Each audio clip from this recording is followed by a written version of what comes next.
In this video, we are going to talk about how to use Google Jamboard, a collaborative online whiteboard that is free to anyone who has a Google account. To start a Jamboard, you can type the address into your browser, jamboard.google.com, or if you are already signed into your Google account, you can click on the dots near your profile and choose Jamboard. It should be noted that using Jamboard on Android and Apple mobile devices requires an app and may look a bit different. I am currently using it in my laptop browser. As you can see, I already have some Jamboards I've saved, but I'm going to make a new one by clicking on the plus sign in the bottom right corner. It's a good idea to start by giving your jam a title.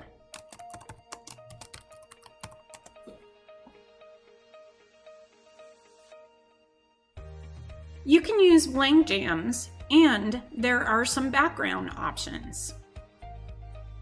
But some people like to import their own images to make a background. Here is an example. I'm going to get a Venn diagram.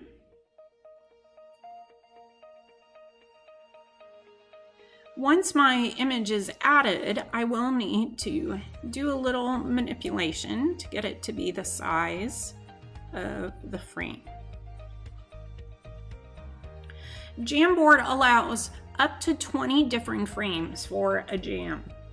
Some teachers assign each student to a different frame, but you will be limited to only 20. If you want to use the same thing on several frames, you can use Control-C to copy and Control-V to paste. Another way to utilize the frames is to put different prompts on each one, as you can see I've done here, and assign small groups of students to different frames. To see what I have on each frame, or to watch multiple frames being used at a time, I can click on the small down arrow underneath the numbers. In the mobile apps, you can drag items to each frame this way, but that does not currently work on the web browser. Some of you may question why you would use a Jamboard instead of a Google Slides presentation. The main advantages of Jamboard are how easy it is to add drawings,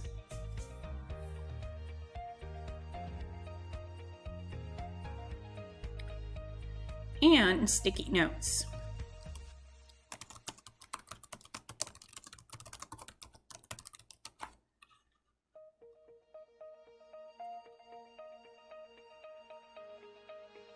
One of the disadvantages is that you cannot see a version history as you can in Google Slides. So when several students are using a Jamboard, you won't be able to tell who deleted something or wrote something inappropriate. Once you've created a Jamboard, you can use the Share button to get a link to give to your collaborators. Or, if you have Google Classroom, you can assign your Jamboard just as you would any other Google Doc or Google Slides activity.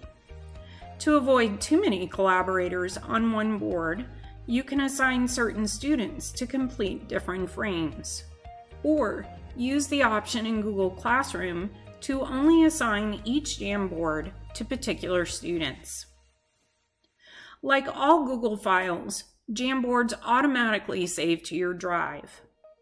By clicking on the three dots near the Share button, you will see other ways that you can save a completed Jamboard for future reference, or make a copy. There are no limits to the number of Jamboards you can make on your account. If you want to find some templates for Jamboards, like some of the ones that you see on my dashboard, you can do a Google search.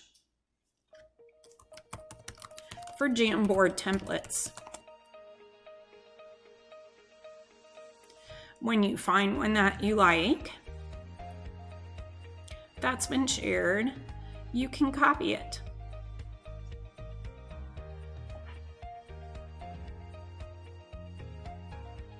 The copy will show up on your Jamboard dashboard. Jamboards are great for quick feedback or check-ins, or even for deeper thinking. The next time you want input from students, try inviting them to a jam.